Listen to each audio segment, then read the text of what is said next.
Baik, kita bergeser ya dari wilayah Jawa Timur, kita bergeser ke Kabupaten Indramayu, Jawa Barat. Ini ada 3 pelaku prostitusi online yang ditangkap petugas Satuan Reserse Kriminal Polres Indramayu pada Selasa kemarin. Mereka diketahui menggunakan aplikasi kencan online saat menjalankan aksinya. Ya, terungkapnya aksi prostitusi lewat aplikasi kencan online ini pemirsa awalnya adalah dari laporan warga yang mengatakan bahwa di rumah kos Jalan Kembar, Kelurahan Kepandean, Kecamatan Indramayu, Kabupaten Indramayu ini dipakai untuk praktek prostitusi. Jadi kemudian polisi bergerak cepat di mana memang sebagai pelaku prostitusi terselubung tersebut diantaranya ada paling tidak 3 wanita dan 1 mucikari serta 2 orang yang diduga ikut melancarkan aksi para pelaku sebagai operator. Tersangka berinisial M, 16 tahun, warga Gunung Putri, Kabupaten Bogor. Kemudian ada inisial R berusia 22 tahun, warga Jakarta Utara. Kemudian M, 24 tahun, warga Cakung, Jakarta Utara. Dan juga mereka mereka mengaku menggunakan kos sebagai praktik prostitusi dengan mematok tarif paling tidak Rp300.000, di mana pada saat sekali kencan pun tarifnya berkisar antara Rp150 hingga Rp300.000. Selain para pelaku, polisi juga mengamankan barang bukti, yaitu ada beberapa barang yang sempat diamankan oleh pihak kepolisian pada saat di lokasi kejadian. Baik, kami akan mengajak Anda untuk berbincang dengan AKP Fitran Romajima, Kasatreskrim Polres Indramayu untuk mengetahui kronologi dan juga konstruksi dari kasus ini lebih lengkap. Selamat pagi. Selamat pagi Pak Kasat. Ya, selamat pagi Mbak. Assalamualaikum. Waalaikumsalam warahmatullahi wabarakatuh. Pak Fitran, dari ketiga pelaku yang ditangkap ini, apa saja perannya dan lalu kalau secara keseluruhan kronologi akhirnya terungkap dan ditangkapnya pelaku ini seperti apa?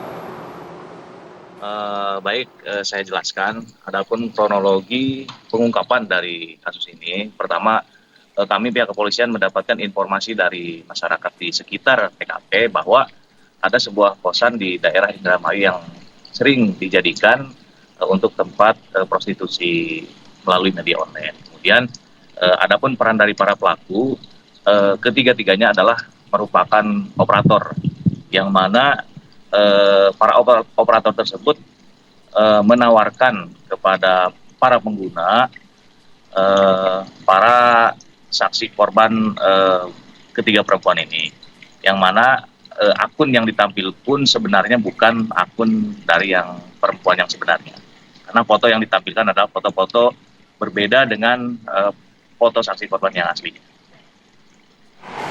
Oke, Pak Fitran, 3 pelaku ini semuanya operator, Pak. Ada pelaku prostitusi tidak yang juga turut diamankan?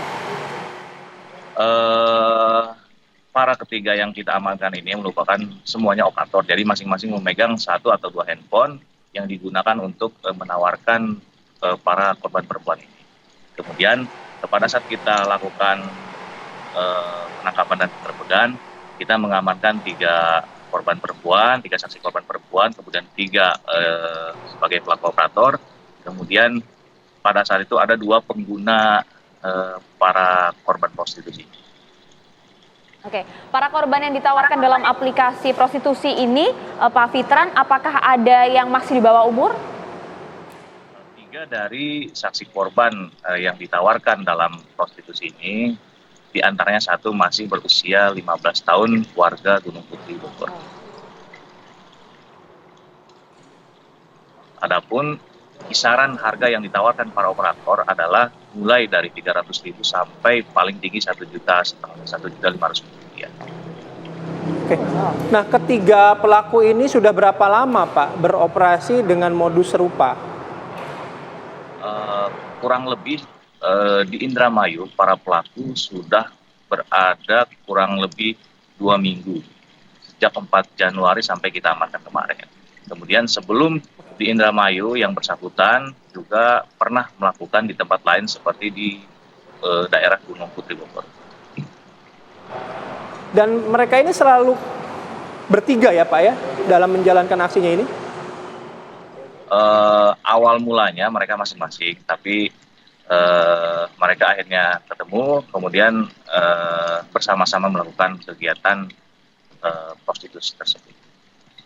Oke, artinya memang sudah sejak lama mereka kemudian melancarkan aksi ini. Sudah sejak kapan, Pak? Iya betul. Untuk salah satu dari pelaku, saudara MF itu sudah sejak dari 2020 mereka melakukan yang bersangkutan melakukan kegiatan prostitusi tersebut. Nah, background dari ketiga pelaku ini apa sebenarnya, Pak Fitran? Hasil dari kita keterangan, kalau berdasarkan KTP mereka bekerja swasta, namun faktanya mereka kerja serabutan dan eh, kegiatan yang dilakukan sekarang adalah merupakan kegiatan iseng-iseng bisnis kalau berdasarkan keterangan dari para pelaku. Oke. Ya. Ada catatan kriminal sebelumnya dari ketiga pelaku ini? Tidak ada. Baik, apa pasal yang disangkakan dan juga ancaman hukuman, Pak Fitran? Silakan. Nah, baik, pasal yang kita persangkakan untuk ketiga pelaku tersebut, pasal 2 ayat 2 Undang-Undang RI nomor 21 tahun 2007 tentang pemberantasan tindak pidana perdagangan orang dengan ancaman hukuman paling singkat 3 tahun dan paling lama 15 tahun. Ya. Baik. Baik Pak Fitran, terima kasih atas waktunya pagi hari ini, juga sudah meluangkan waktu dan juga memberikan informasi pada kami pagi hari ini. Ya, terima kasih, selamat bertugas kembali.